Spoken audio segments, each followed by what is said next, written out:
ये आकाशवाणी है। लीजिए सुनिए विश्व रेडियो दिवस के अवसर पर आमंत्रित श्रोताओं के समक्ष आयोजित एक विशेष वार्तालाप राग रेडियो रंग रेडियो। कार्यक्रम का संचालन कर रहे हैं अमित अरोड़ा और गीतिका उनियाल।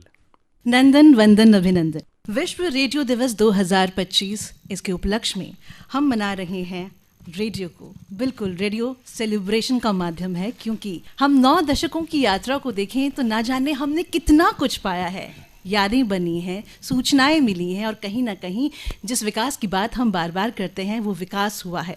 तो हम 9 दशकों की यात्रा इस पर चर्चा करेंगे, साथ ही साथ क्या स्थिति है वर्तमान में अगर रेडियो की जाए और भविष्य में क्या संभावनाएं लेकर आएगा रेडियो हमारे लिए, तो इस बात पर हम चर्चा करेंगे। सन 2012 से हम मना रहे हैं विश्व रेडियो दिवस। संयुक्त राष्ट्र संघ ने प्रस्ताव पारित किया, उसकी महासभा में 2011 में प्रस्ताव पारित हुआ और फिर 2012 से हम विश्व रेडियो दिवस मनाने लगे। हर साल एक थीम, एक विषय पर विश्व रेडियो दिवस मनाया जाता है और ये उम्मीद की जाती है कि रेडियो के माध्यम से जनमानस को जागरूक किया जाएगा।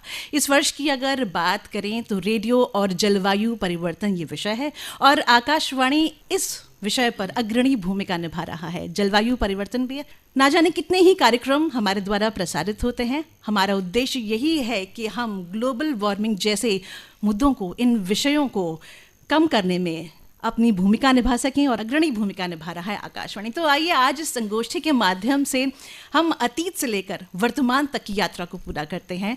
मैं हूं आप सभी के साथ गीतिका उनियाल और मेरे साथ हैं अमित अरोड़ा। नमस्कार। थैंक यू गीतिका। आप सभी को विश्व रेडियो दिवस 2025 की बहुत बहुत बधाई। और आज इस विशेष कार्यक्रम राग रेडियो रंग रेडियो पर रेडियो की भूमिका और रेडियो की अपनी यादें ताज़ा करने के लिए हमारे साथ 5 मेहमान हैं। आइए उनका परिचय आपके साथ कराऊं। मेरे एकदम लेफ्ट में बैठे हैं योगेंद्र पाल जी, नमस्कार। Former additional director general engineering Akashvani. Analogue से लेकर डिजिटल का रेडियो कैसा सफ़र रहा आपसे ज़रूर जानेंगे। आप हैं योगेंद्र टिक्कू जी। बहुत सी फिल्मों में आपने इन्हें देखा होगा, चाहे वो क्वीन फिल्म है, चाहे नो वन किल्ड जेसिका हो, परमाणु, नीरजा। और रेडियो की अगर बात करें तो आपने हाफ सेंचुरी लगाई है, क्योंकि 1974 में आकाशवाणी प्रयागराज से आपका सफ़र शुरू हुआ था। 50 इयर्स। साथ में है के सीता वसंता लक्ष्मी जी। आप चाहे कर्नाटक क्लासिकल म्यूजिक हो या फिर हिंदुस्तानी सुगम संगीत, दोनों में पारंगत हैं। Top great artist of Akashvani और दूरदर्शन। बहुत बहुत अभिनंदन आपका। और लक्ष्मी जी के लेफ्ट में बैठे हैं सुभाष चंद्र जी। आप हास्य व्यंगकार हैं, आलोचक हैं। और हमारे साथ हैं ऋतु रायजादा जी। आज 2025 है, 25 साल पीछे चले जाएं तो सन 2000 में आकाशवाणी दिल्ली में पहला कार्यक्रम, और फिर आप यूएई भी गई। तो बहुत सी यादें हैं जो हम ताज़ा करेंगे। लेकिन वसंता जी, मैं आपसे शुरू करूंगा। आज तो 2025 है, चलते हैं 1957 में। आप 10 साल की थीं और विजयवाड़ा आंध्र प्रदेश आकाशवाणी में आप गईं बतौर चाइल्ड आर्टिस्ट। कैसा अनुभव रहा? हाँ जी, पहले जब स्टूडियो में गई थी तो एक रेडियो भाई अन्नैया बोलते थे उनको, वो बैठे थे। वहाँ बैठते ही मुझे थोड़ी सी खांसी आई तो उन्होंने मेरे को पैर पे एक ऐसे मारा था कि चुप रहो। तो फिर उसके बाद जब उन्होंने गाने के लिए कहा तो पहले मैं घबरा गई थी, मगर बाद में आवाज़ खुल गई और फिर भगवान की दया है कि अच्छा गा पड़ी उस दिन। बहुत खूब, बहुत खूब। और उसके बाद बड़ा लंबा रिश्ता रहा आपका आकाशवाणी के साथ, बहुत लंबा रिश्ता। यस, 1966 में आकाशवाणी के संगीत कॉम्पिटिशन्स में कर्नाटक उपशास्त्रीय संगीत में मुझे रजत पदक मिला था। उसके बाद 71 तक हम विदेश में रहे, यूके में। उस दौरान 1969 में लंदन में महात्मा गांधी सेंटिनरी सेलिब्रेशन मनाया गया था। उस वक्त मैं और टी सूर्य कुमारी, एक्ट्रेस का नाम लोग आप सुने होंगे, वो मेरी ऑन्ट हैं, तो वो उनको बुलाया। तो वो तब तक थोड़ी एज भी हो गई थी, तो उन्होंने कहा वसंता तुम आ जाओ मेरे साथ गाने के लिए। तो उनके हेल्प से मुझे फ़र्स्ट टाइम वहाँ पर इतने अच्छे अच्छे बड़े दिग्गजों के सामने गाने का मौका मिला। उसमें गांधी जी के प्रिय भजन भी गाए थे और तब का तब बिठा के हम लोगों को गांधी जी को लीड काइंडली लाइट ऐसे कुछ पोएम्स पसंद थे, कुछ कैरोल्स पसंद थे, वो भी हमको मतलब इंस्टेंट रिहर्सल करवा के उनके साथ गवा दिया था with the choir group. Then उसमें आए हुए मेहमानों में लॉर्ड माउंटबैटन थे, आर्च बिशप ऑफ कैंटरबरी थे और Indian high commissioner of that time. ये आप कह रहे हैं 1969 में गांधी जी की 100वीं जन्म जयंती के अवसर 100वीं पर। जन्म शत जयंती। बहुत खूब। योगेंद्र टिक्कू जी, 1974 आप आकाशवाणी प्रयागराज के स्टूडियो में जाते हैं और आपको शुरू में ही एक्टिंग में रुचि थी, तो फिर स्टूडियोज कैसा था? रिकॉर्डिंग अच्छे से हो गई, स्क्रिप्ट मिली, क्या था रेडियो ड्रामा? स्टूडियो देखने की हिम्मत ही नहीं हो रही थी मेरी। मैं बस घुस गया किसी तरीके से, वो बहुत बड़ी बात थी, क्योंकि कभी मैं थिएटर में और स्टेज पे काफ़ी एक्टिव, मगर रेडियो अपने में एक अलग विधा है, तो वो समझ में नहीं आ रहा था कि वहाँ जाके करूँगा क्या।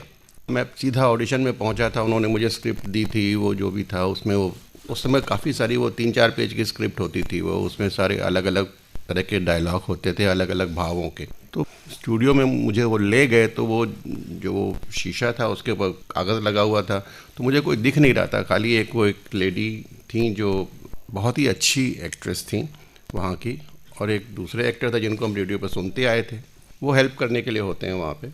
अब उन्होंने पूछना शुरू किया, और भाग्य से कहें या दुर्भाग्य से कहें, वो जो उन्होंने पहला डायलॉग मुझे बोला वो कुछ रोमांटिक डायलॉग था।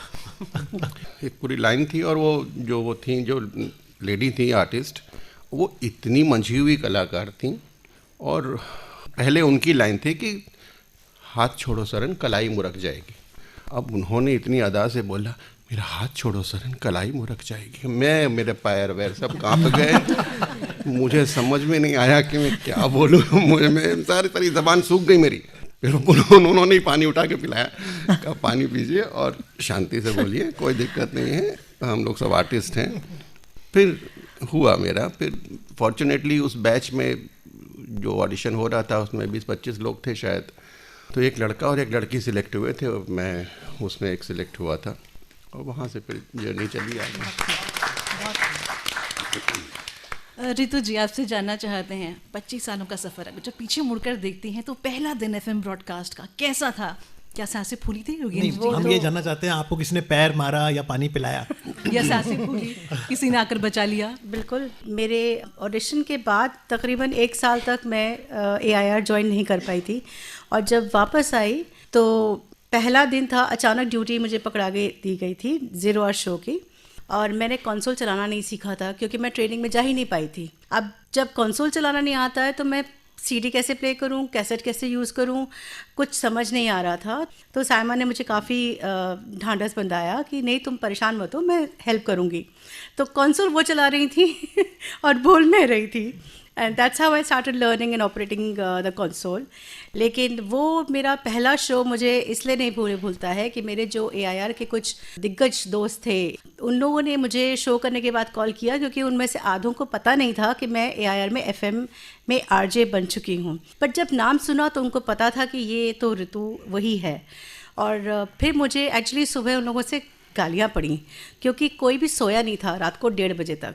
12 से 1 का वो शो होता था, और उनमें से जो सबसे अच्छा कॉम्प्लीमेंट मुझे अक्षय ने दिया था कि तुम्हारी वजह से मैं रात भर मैं उन गानों को सुनता रहा, और जब रेडियो की तरफ हाथ बढ़ाता था कि मैं स्विच ऑफ कर दूं कि अब तो बंद कर, अच्छा गाना प्ले कर देती थी। बट अपार्ट फ्रॉम दैट उसने बोला कि जो मैं स्क्रिप्ट में लिख के लेके गई थी उसने उसे बांधे रखा, और ज़्यादातर मुझे फीडबैक यही मिला। लेकिन जो एक क्रिटिसिज्म जो मुझे सबसे पहला मेरे पापा से मिला, पापा ने मुझे एक सीख दी थी जो मैं हमेशा उसके बाद से उसको यूज़ करती आई। उन्होंने कहा तुम कॉन्शियस थी, फॉरगेट अबाउट द माइक्रोफोन, और जंगल में मोर नाचता है कोई ना देखे, लेकिन वो तो मद होकर नाचता है, तो चाहे कोई तुम्हें देख रहा है सुन रहा है, तुम अपना काम परफेक्शनिज्म के साथ में करो। So that was the best tip I ever got. मैं आराम से शो कहती थी साइलेंस, फिर मैं ऊपर अपना कंसोल माइक ऑन करती थी, फिर मुझे फ़र्क नहीं पड़ता था, किसी को कोई शोर मचाना है, डिस्टर्ब करना है, करो। So that's how the first show went, and I became very confident on air. और इस तरह से आकाशवाणी आपको सही मायनों में ब्रॉडकास्टर बनाता है, और इस बात से एक बात और निकल कर आती है कि हमारे श्रोता कितने ज़्यादा इम्पोर्टेंट, कितने ज़्यादा महत्वपूर्ण है कि क्रिटिसिज्म के माध्यम से भी हम बार बार सीखते हैं। राइट। एब्सोल्युटली। लेकिन जैसे ऋतु ने कहा कि मैं एफएम पे थी, तो योगेंद्र पाल जी, जब रेडियो की बात होती है तो हो सकता है कि श्रोता में पहला जो सहज स्मरण है वो एफएम के लिए आए, लेकिन एनालॉग से डिजिटल की जब हम बात करते हैं तो ये बदलाव कैसे आया? क्या एफएम के साथ साथ मीडियम वेव, शॉर्ट वेव भी रेलेवेंट है? Medium wave and short wave और एफएम, ये सब डिफरेंट फ्रीक्वेंसी रेंजेस हैं जिसमें हम रेडियो को ब्रॉडकास्ट करते हैं। Short wave basically for long distance coverage, जैसे ये दिल्ली से हम इवन यूएस तक भी रेडियो के माध्यम से पहुंचते हैं। और medium wave is basically coverage in a long range, say like within a radius of 70, 80, 100 kilometre. And FM is basically local broadcasting. But ये तीनों different frequency ranges and different modulation techniques हैं, but all are important because radio का तो mission ही यही है 3 tier broadcasting.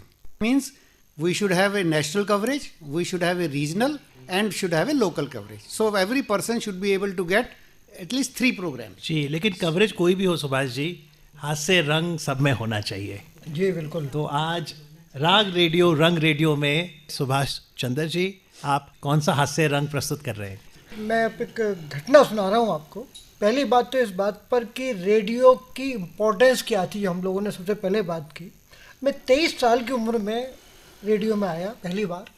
MA में कर रहा था हिंदी से, और हुआ ये कि जब मैं पहली बार यहाँ आया तो पहली बार मैंने लिफ्ट देखी, और लिफ्ट में कुछ लोग चढ़ रहे थे, उसमें सबसे आगे कमलेश्वर जी थे। तो मैं कमलेश्वर जी को पहचानता था, तो मैंने उनको देखा कि कमलेश्वर जी चढ़ जाएं तो मैं चढ़ूं, लेकिन लिफ्ट बंद हो गई। मैं लगभग 1 घंटे तक बाहर खड़ा रहा कि अब कोई आए, वो लिफ्ट खुले, मैं उसके साथ बैठूं, उसके साथ ऊपर उतरूं। ये रेडियो का पहला मेरा अनुभव था। दूसरी बात, एक काम और हुआ। मैंने रेडियो के लिए लगभग 800 से 850 एपिसोड लिखे हैं। हास्य नाटक मैंने बहुत लिखे। तो उसमें एक बार हम नाटक लिख रहे थे, कॉमेडी का, ग्रामीण परिवेश का था, जहाँ पर दहेज को लेकर लड़के का जो बाप है वो बहुत तंग करता है। और वो नाटक आधे घंटे का था, और वो नाटक 6.5 घंटे में कंप्लीट हुआ। कारण क्या था कि उसमें हम लोगों ने ग्रामीण परिवेश की इतने शरारतें डाली हुई थी। मसलन उसमें एक डायलॉग मेरे याद आ रहा है कि जब लड़की के घर वालों को लड़के वाले बहुत तंग करते हैं, तो कुछ लोग जाते हैं अपनी लाठी लेकर और उससे कहते हैं, हाँ भाई जरा अपने मुंह खोलो। इनको, क्यों साहब? जरा मुंह खोलो, तुम्हारे मुंह का हिसाब देखकर लड्डुओं का नाप लेना है। अब वो जैसे ही वो मुंह खोलता है तो वो लाठी जो है उसके मुंह में डालता है। क्यों? क्योंकि इन लोगों ने इनको इतना तंग किया हुआ है। तो इस तरीके की घटनाएं रेडियो के साथ घटी, और उसमें बहुत आनंद भी आया, और श्रोताओं को बहुत आनंद आया। जी, योगेंद्र टिक्कू जी, आप जब ड्रामा करते हैं तो वहाँ रिकॉर्डिंग के वक्त कैसा माहौल होता है? समय लगता है या ठाके लगते हैं? अगर हास्य रंग हो, कैसे फिर आप वो महसूस कैसे करते हैं? ये आज के समय की बात करें या 50 साल पहले की? मैं बार बार याद करा रहा हूँ आपको। अभी इस समय कि अभी मैंने कॉमेडी तो मुझे ये लोग आजकल बहुत कम देते हैं। मोस्टली कभी कृष्ण बना देते हैं, कभी अर्जुन बना देते हैं, मतलब वो बहुत सीरियस रोल देते हैं। मुझे मज़ा आता है। देखिए, रेडियो एक ऐसी चीज़ है कि जैसे इन्होंने बोला ऋतु जी ने कि यू हैव टू एन्जॉय, और रेडियो की वजह से मैं हूँ आज जो भी हूँ। मैं आपको सच बता रहा हूँ, मतलब ऐसा नहीं है, ठीक है मैंने थिएटर किया है, सब कुछ किया है। मैं आपको एक किस्सा सुनाता हूँ आपको। मैं एक फिल्म की शूटिंग कर रहा था, फैन की। तो उसमें जो एडी था, तो जब मैं डायलॉग बोलता था तो वो आंख बंद कर लेता था। तो मैं समझ नहीं पाया। मैंने कहा यार ये देखता नहीं है कि मैं क्या एक्सप्रेशन दे रहा हूँ, क्या कर रहा हूँ, और ये कहता है कि ओके कट, डायरेक्टर कट। फिर मैंने जब ब्रेक हुआ तो मैंने उससे पूछा, मैंने कहा यार तुम आँख क्यों बंद कर लेते हो? कहता जब आप बोलते हो ना तो मैं उसको आँख बंद करके सुनता हूँ, मुझे समझ में आ जाता है कि आपने एक्सप्रेशन सही दिया होगा। तो रेडियो की ये ट्रेनिंग है जो कि मेरे अभी तक काम आ रही है। Magic of sound. करेक्ट। वो आप उसमें घुस जाते हो, आप उसमें उसको आप अनुभव करते हो अपने अंदर, तो वी एंजॉय इट। जी, कार्यक्रम में हमारे साथ आमंत्रित श्रोतागण भी हैं, और साथ ही हमारे साथ उपस्थिति है डॉक्टर प्रज्ञा पालीवाल गौर जी की, महानिदेशक आकाशवाणी। मैं बस योगेंद्र जी की बात को आगे बढ़ाते हुए बस 2 चीज़ कहना चाहूँगी। आपने 3 tier ब्रॉडकास्टिंग की बात की थी, अब इसमें 2 tiers और जुड़ गए हैं। एक तो न्यूज़ ऑन एआईआर ऐप है जिसके ज़रिए हम लोगों को फिज़िकल जो एक लोकेशंस की भी ज़रूरत नहीं होती। चाहे आप विश्व के किसी कोने में बैठे हों तो न्यूज़ ऑन एयर ऐप के ज़रिए आप सारे केंद्रों के कार्यक्रम या न्यूज़ या प्रोग्राम्स जितने भी कार्यक्रम बन रहे हैं वो देखे जा सकते हैं। और दूसरी चीज़ जो अभी हाल ही में जुड़ी है, नवंबर 2024 में उद्घाटन हुआ था वेव्स OTT का। OTT प्लेटफॉर्म है अपना प्रसार भारती का, उस पर भी रेडियो के काफ़ी सारे चैनल्स हैं। तो अब जो फिज़िकल बाउंड्रीज़ होती हैं वो चली गई हैं और पारंपरिक के साथ साथ नई तकनीक को भी अपनाया गया है। बिल्कुल सही कहा आपने। इनफैक्ट जो अमित जी ने जो क्वेश्चन रेज किया था मैं उसमें पूरा कह नहीं पाया। पहले तो रेडियो में बहुत चेंज हुआ है। आज से जो हम 50 साल पहले रेडियो देखें और आज का जो रेडियो है बिल्कुल डिफरेंट है। सबसे बड़ा डिफरेंस क्या है कि रेडियो को हम सोचते हैं साउंड ओनली, लेकिन आज का रेडियो सिर्फ साउंड नहीं है। आज रेडियो के अंदर रेडियो में एक स्क्रीन है जिसके ऊपर इंफॉर्मेशन आती है, डिफरेंट लैंग्वेज में आती है। तो radio has become some type of a TV also. That is first one thing. Second, this is all because of digital radio, DRM, जो कि all India radio is already broadcasting in DRM, digital radio. फिर जब radio एक transmitter से एक programme आता है सिर्फ, जैसे दिल्ली का हमारा चैनल है तो उसमें मीडियम वेव में ओनली एक फ्रीक्वेंसी पर एक प्रोग्राम आता है, लेकिन DRM डिजिटल रेडियो आने से एक फ्रीक्वेंसी पर हम तीन प्रोग्राम एक ही ट्रांसमीटर से दे रहे हैं। ये तो बहुत रोचक है, एक ही फ्रीक्वेंसी पर 3 कार्यक्रम। बिल्कुल, ये एकदम आपको लगेगा हैरानी वाली बात है, क्योंकि वो डिजिटल में आ रहा है। हम एक फ्रीक्वेंसी पर 3 प्रोग्राम देते हैं। जब हमारा रिसीवर उसको ट्यून करता है तो रिसीवर के अंदर 3 प्रोग्राम नज़र आते हैं। लिसनर जो चाहता है, जिस भी प्रोग्राम को चाहता है उसको सुन सकता है। वो तीनों प्रोग्राम एक ही ट्रांसमीटर से आ रहे हैं। अभी जैसे बहुत अच्छा एग्जाम्पल दिया रेडियो की न्यूज़, मोस्ट इम्पॉर्टेंट न्यूज़, मुझे बताते हुए बड़ी खुशी हो रही है कि जो DRM डिजिटल रेडियो ऑलरेडी कर रहा है उसमें एक चैनल न्यूज़ का है और वो 24 आवर न्यूज़ चैनल हमें आज मिल रही है डिजिटल रेडियो के ऊपर, बिना एडिशनल इंफ्रास्ट्रक्चर क्रिएट किए। जो सबसे बड़ा इम्पॉर्टेंट जो डिजिटल रेडियो के आने से ये हुआ है कि emergency warning, radio plus private broadcasters have also started कि जब भी कभी आपदा आती है तो उसमें रेडियो का, ब्रॉडकास्टर्स का बहुत बड़ा योगदान रहा है। तो हमारा पूरा ट्रांसमीटर उसमें आपदा प्रोग्राम देने में ही लग जाता था।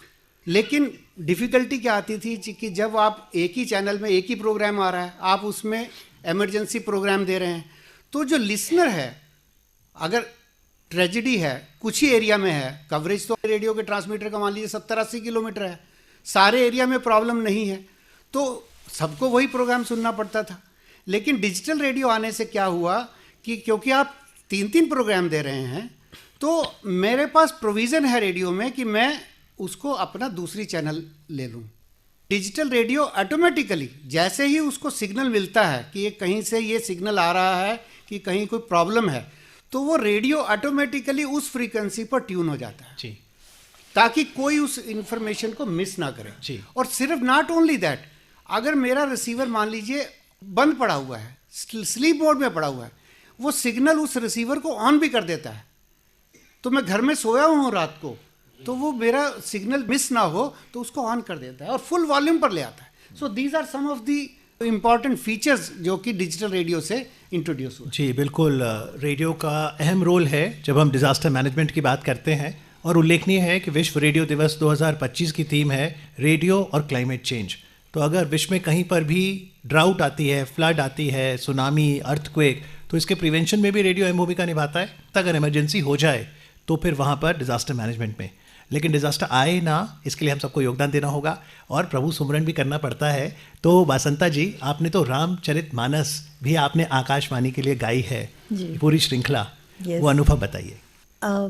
जब मैंने रेडियो में गाना शुरू किया था 1971 में, तो सबसे पहले एक गीत गज़ल का प्रोग्राम मिला था, भजन का।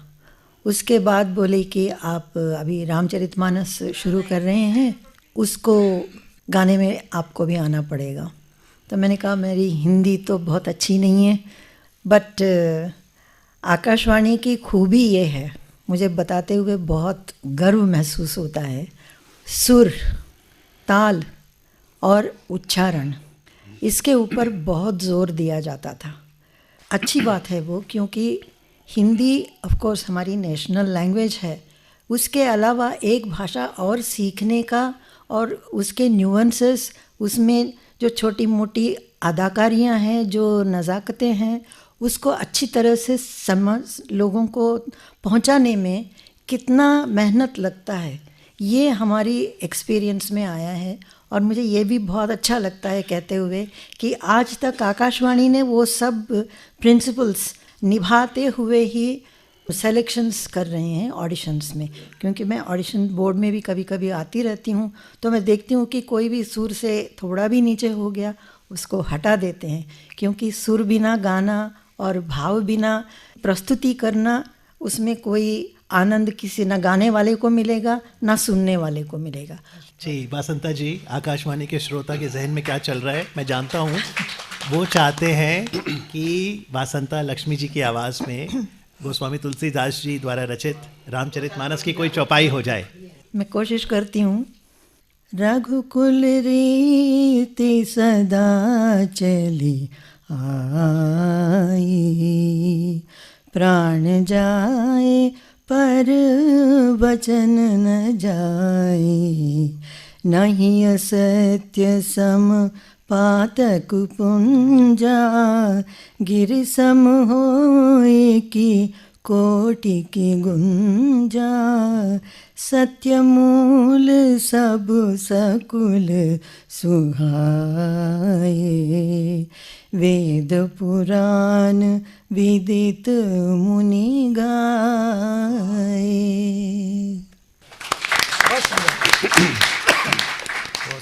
वीरेंद्र टिक्कू जी, आपसे जानना चाहती हूँ, इतना लंबा सफ़र आपने तय किया आकाशवाणी के साथ और ये सफ़र चलता रहेगा निश्चित रूप से। हम कहते हैं कि आकाशवाणी भाषा संस्कार करता है। बचपन में हमें कहा जाता था आप आकाशवाणी सुनिए, आपकी भाषा अपने आप में सुदृढ़ हो जाएगी, खूबसूरत हो जाएगी। बदलते वक्त के साथ भाषा शैली, जिस पर हम बार बार जोर देते हैं और बार बार कहते हैं कि आपकी भाषा हमेशा अच्छी होनी चाहिए, और आकाशवाणी के माध्यम से भी यही किया जाता है, क्या आपको कोई फ़र्क नज़र आता है? क्योंकि आज एफएम की दुनिया है, एफएम ब्रॉडकास्ट किया जाता है और हम कहते हैं कि युवाओं तक पहुंचना है, तो उनकी तरह भाषा हमारी होनी चाहिए। आजकल रियलिज्म के नाम पे, मैं फिल्मों की बात करता हूँ फिर इस पे रेडियो पे आता हूँ, रियलिज्म के नाम पे फिल्मों में भी सब अशुद्ध भाषा बोलने लगे हैं कि नहीं वो तो कोई भी ऐसा बोल सकता है जी, वो तो गांव का बंदा है तो ऐसा बोलेगा। ठीक है, I understand, that is true, लेकिन वो गांव का बंदा होना चाहिए। अब शहर का बंदा अगर वो ज को ज बोलेगा या श को स बोलेगा तो वो गलत है। फटे होंठ बोलते हैं, बड़े आराम से बोलते हैं फटे होंठ, फटी एड़ी, तो हमारा दिल फट जाता है मगर हम कुछ बोलते नहीं। लेकिन रितु जी, every voice is unique. For the upcoming radio jockeys who tune to the program right now, what's your advice? How to make your voice modulate and also get the correct grammar so that you can become a good radio jockey like Ritu Raizada? Thank you for the compliment. I think a couple of things that really helped me. First of all was the spanking I received from my father as a toddler, because मेरे father Aligarh के पले बड़े हैं, AMU के पढ़े हुए हैं, तो उनकी उर्दू अच्छी खासी साफ़ है। तो अगर मेरे मुंह से कोई गलत शब्द निकलता था बचपन में तो मैं मार खाती थी। जैसे गुफ्तगू, तो अगर जैसे बच्चे होने के बावजूद अगर मैं कुछ गलत बोलती थी तो पापा टोक देते थे कि अगर नहीं बोल सकती हो तो मत बोलो, मगर गलत मत बोलो। सो मेरे बचपन से एक तो मुझे ये ट्रेनिंग मिली, ये काफ़ी ज़रूरी था। दूसरे रेड मार्टिन ने मुझे बहुत हेल्प किया। व्याकरण की शुद्धता, right. And I think which is why I used to read a lot of comics also, और वो पढ़ने से बहुत फ़र्क पड़ता था। 9 or 10 when I had created a couple of stories for my father's newspaper, he is also a journalist, तो वो काफ़ी लोगों ने कहा कि ये कहाँ से इसके दिमाग में ये कहानियाँ आती हैं। So that was the budding writer in me. So I use my anxiety, I use my focus and everything on one topic, and then मेरा फिर मन होता है कि नहीं next topic पे जाओ। But one topic that is very crucial for all of us to really talk about is mental health. Yes. So do you think radio, music is therapy for mental health? Absolutely, because like I mentioned, I got selected in 1999, but I joined radio officially in 2000 due to some personal issues, and I had a lot of things disturbing my personal life. When I came to radio it was because मुझे धक्का मारा गया था, मेरे doctor friends ने मुझे धक्का मारा था, you need to go to radio as a therapy for yourself. मैं बहुत खामोश हो गई थी, I think for almost 7 years मैं barely किसी से बात करती थी।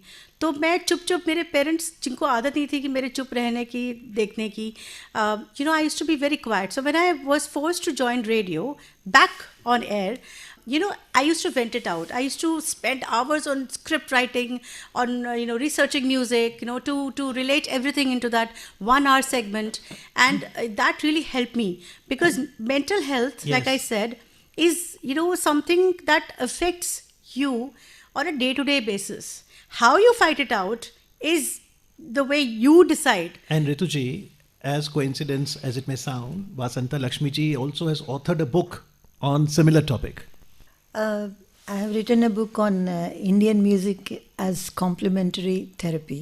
There, the basic is that every person has some kind of rhythm in oneself. हर एक इंसान के अंदर एक अंदरूनी रिदम लय होता है, पलक झपकने की, सांस लेने की, बात करने की स्पीड, दिल की धड़कन, आपके चलने की अंदाज़, आपके हाथ, हाव भाव, सब में एक रिदम हर पर्सन का अलग अलग होता है। तो जब कोई, जैसे इन्होंने कहा कि ADHD है, उसके लिए मैंने देखा है कि म्यूज़िक के यूज़ से उनको बहुत स्टेडी एंड ऑल्सो कम्युनिकेटिव, किसी लोगों के दूसरों से वार्तालाप करने की और जनरली कॉन्वर्सेशंस में भाग लेने के लिए थोड़ा उत्सुकता और थोड़ी हिम्मत लाया जा सकता है। इसमें मैंने देखा कि एक तो कोई म्यूज़िकल इंस्ट्रूमेंट सीखना, एस्पेशली लय वाला, या फिर सितार या हारमोनियम, मैं सबसे पहले कहती हूँ लोगों को सीखना चाहिए। अगर लड़के होते तो मैं हमेशा परकशन इंस्ट्रूमेंट की, लय के इंस्ट्रूमेंट यूज़ करने के लिए बोलती हूँ, क्योंकि 14 साल के उम्र के बाद वो गाने में थोड़े झिझक आती है, तब या छोड़ देते हैं या लग के आगे बढ़ते हैं। तो उसमें क्या मैंने देखा है कि लड़कियों को गाने में डालना चाहिए, ये इसलिए नहीं कि वो हर कोई परफॉर्म कर सकेगा, बट इसलिए कि वो अपने आप से बाहर निकल के अपनी भाव और अपने मन की आइडियाज़ हैं वो दूसरों तक कम्युनिकेट कर पाए। रितु जी, मेरे फादर ने बहुत कोशिश करी थी कि मैं 10 साल की उम्र तक गाना सीखना शुरू करूं।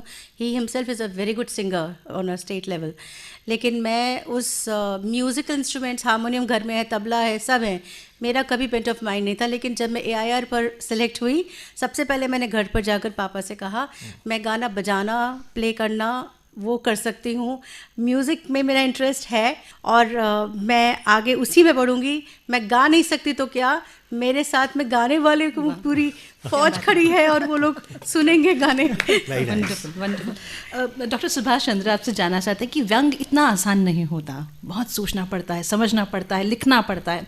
अगर आज के परिप्रेक्ष्य में बात करें, खासतौर पर जब हम रेडियो की बात कर रहे हैं, कौन बदल गया, कहने वाला, सुनने वाला, या वो समाज जिसे हम दर्पण कहते हैं?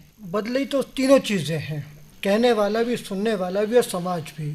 लेकिन लेखक का काम ये है कि वो इन दोनों चीज़ों को देखते हुए अपने आप में इस प्रकार से परिवर्तन करे कि आपकी बात वहाँ तक पहुँच भी जाए, पाठक को आनंद भी आए और पाठक उससे कुछ सीखे भी।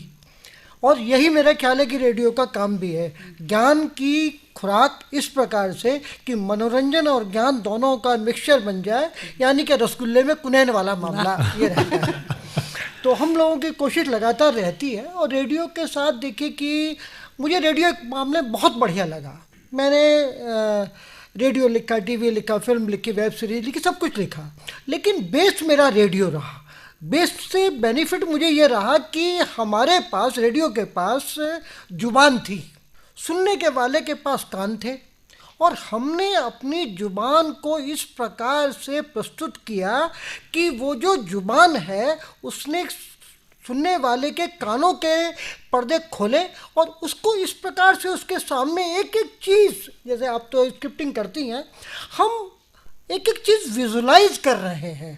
और जब हम इस विजुलाइज को बहुत ढंग से सफल हो पाते हैं इस काम में, तो हम देखते हैं कि हमारा जो श्रोता है वो अपने दिमाग में वो बनाता है, कल्पना की शक्ति उसकी प्रबल होने लगती है। हम लोग जब छोटे छोटे थे, हम लोगों को याद है कि जब बहुत छोटा था मैं, तो मैंने एक बार रेडियो तोड़ दिया था। मैं देखता था कि इसमें आवाज़ कहाँ से जाती है।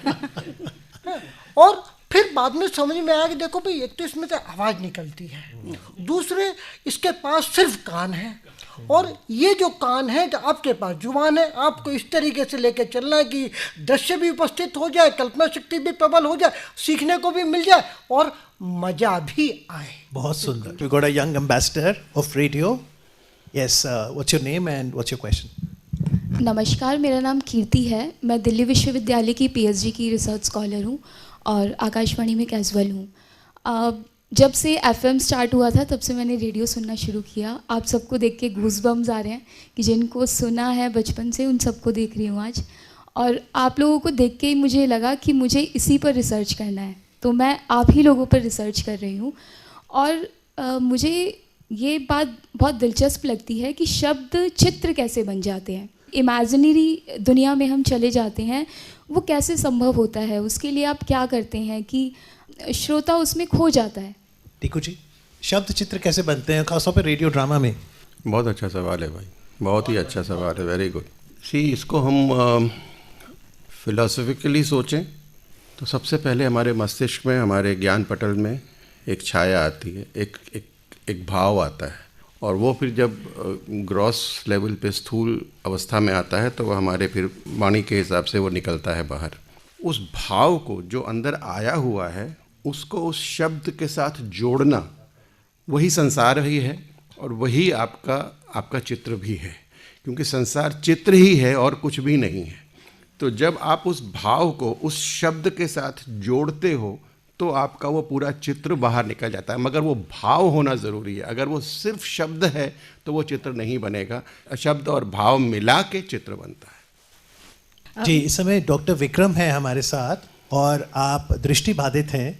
डॉक्टर विक्रम, बताइए कैसे आप मानस पटल पे चित्र बनाते हैं, कैसे रेडियो आकाशवाणी आपका विश्वसनीय साथी है?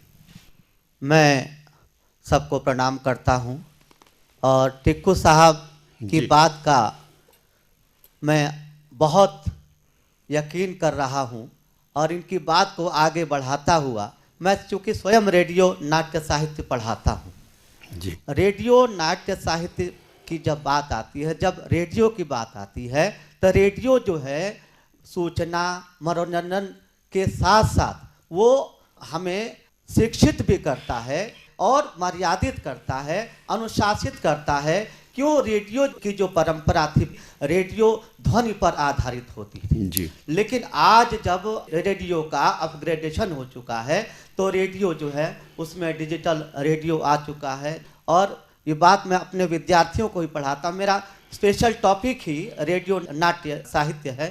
तो भाषा की जो बात होती है, तो भाषा में जब कई लोग बोलते हैं कि नमस्कार, बड़ा मुझे अटपटा लगता है, बड़ा अटपटा लगता है कि ये मीडिया पर बोल रहे हैं, क्या प्रभाव पड़ेगा, क्या अनुशासन है। भारतेंदु हरिश्चंद्र ने एक बात कही थी, निज भाषा उन्नति अहे, सब उन्नति को मूल, बिन निज भाषा ज्ञान के मिटत नहीं को शूल। वाह वाह, तो बहुत अच्छे, जो बहुत है अच्छे। यही जो है रेडियो यही बताता है, अनुशासित बनिए, मर्यादित बनिए। धन्यवाद, धन्यवाद डॉक्टर विक्रम, आपका आभार। बस अब हम कंक्लूडिंग रिमार्क्स के लिए आएंगे और मैं चाहूँगा श्रोता ज़रूर हाथ खड़ा करें। विश्व रेडियो दिवस 2025 की थीम है रेडियो और क्लाइमेट चेंज। हमारी सेहत सीधा सीधा पृथ्वी की सेहत के साथ जुड़ी है।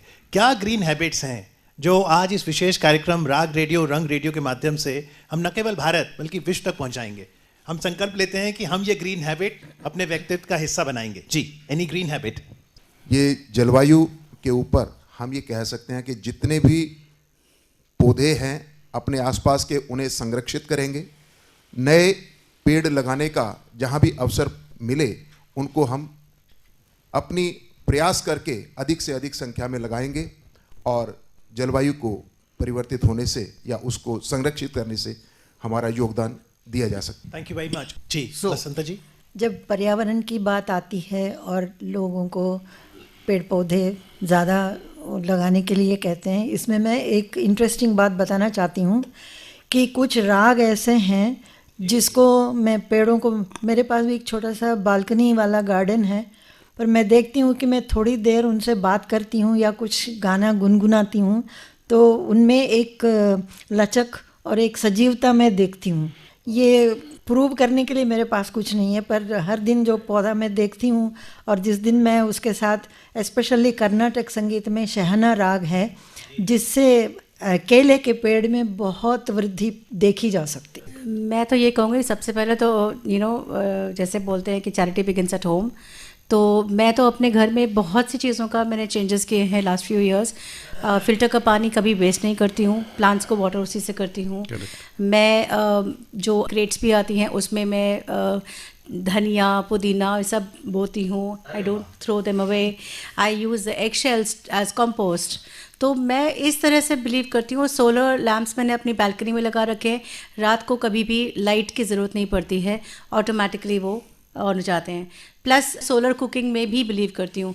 तो जो मैं खुद अपने बस में जो मेरे है, मैं दूसरों से क्या अपेक्षा रखूँ। तो टिकू जी, आप रेडियो का भविष्य कैसे देखते हैं? चाहे क्लाइमेट चेंज जैसे ज्वलंत सामाजिक मुद्दे हो, मनोरंजन हो, गीत संगीत हो, संस्कृति हो, इन सब को आगे बढ़ाने में क्या रेडियो की भूमिका आगे भी अहम रहेगी? बिल्कुल रहेगी।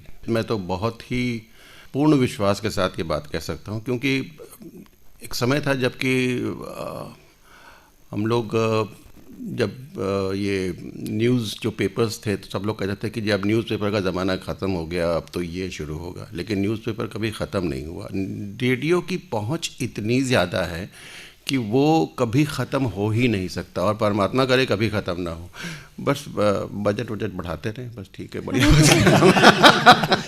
आपका पूरा करियर, पूरा जीवन आकाशवाणी के साथ रहा है। Yes. कौन सा भजन, कौन सी पंक्तियां हैं जो कि सीता वसंता लक्ष्मी जी का रिश्ता आकाशवाणी के साथ खूबसूरती से बयां करती हैं?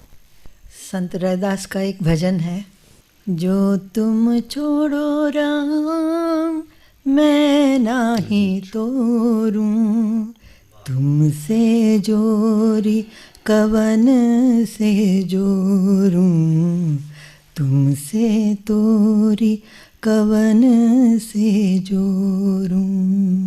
बहुत खूब। रेडियो से हमारी प्रीति कभी खत्म नहीं होगी। और गीतिका मन ही नहीं कर रहा, मन तो कर रहा है कि राग रेडियो, रंग रेडियो यूं ही चलता रहे और जीवन के अनेक रंगों पे चर्चा होती रहे। बिल्कुल चर्चा होती रहे। और जैसा कि हमने शुरुआत में भी कहा कि इस बार की हमारी थीम है रेडियो एंड क्लाइमेट चेंज, जिस पर हम जोर देंगे। और इसके अंतर्गत आकाशवाणी पर इंद्रप्रस्थ चैनल पर आप सुन सकते हैं कार्यक्रम धरती आकाश, और जलवायु परिवर्तन से संबंधित सभी जानकारी आपको मिलेगी। और हमें खुद को प्रेरित करना है और अपने साथ साथ जितने भी हमारे आसपास लोग हैं उनको प्रेरित करना होगा कि आप ऐसे कार्यक्रमों को सुने, क्योंकि सुनने के बाद हमारी सोच बदलती है, हमें एक नई सोच मिलती है। आपका बहुत बहुत आभार। धन्यवाद। Thank you very much. राग रेडियो, रंग रेडियो। विश्व रेडियो दिवस के अवसर पर अभी आप आमंत्रित श्रोताओं के समक्ष आयोजित ये विशेष वार्तालाप सुन रहे थे। प्रतिभागी थे वरिष्ठ साहित्यकार और रेडियो लेखक श्री सुभाष चंद्र, जाने माने नाट्यकर्मी और सिने अभिनेता श्री योगेंद्र टिक्कू, शास्त्रीय गायिका और लेखिका सुश्री के.एस. वसंता लक्ष्मी, वरिष्ठ संचार प्रौद्योगिकी विशेषज्ञ श्री योगेंद्र पाल और प्रसारणकर्मी और कंटेंट राइटर सुश्री ऋतु रायजादा। कार्यक्रम का संचालन कर रहे थे अमित अरोड़ा और गीतिका उनियाल। प्रस्तुतकर्ता राम अवतार बैरवा। संयोजन मनोज माइंडकर। ये कार्यक्रम आकाशवाणी के दिल्ली केंद्र से प्रसारित किया गया।